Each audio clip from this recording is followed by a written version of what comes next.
Ils sont jeunes et souhaitent devenir stewards et hôtesses de l'air.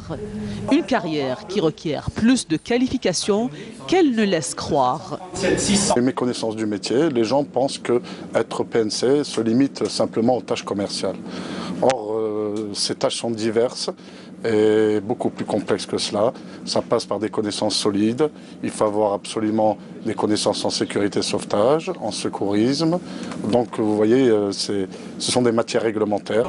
Une formation qui s'ouvre désormais au privé, mais qui complète obligatoirement le secteur public par un volet pratique sans lequel le cursus ne peut aboutir. Vous demandons de rester assis.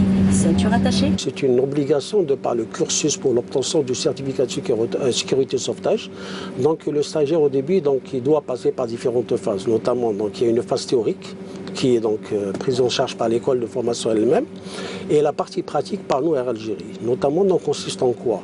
On va qualifier les personnes, les stagiaires sur la machine sur laquelle ils vont devoir effectuer leurs 60 heures en vue de l'obtention du certificat de sécurité sauvetage, qui est une exigence aujourd'hui réglementaire et exigée par notre autorité, qui est le ministère des Transports, représenté par la direction d'aviation civile et météorologique. La mise en place nécessite quand même un agrément de l'aviation civile, donc il y a eu beaucoup d'audits, un cahier de charge à remplir.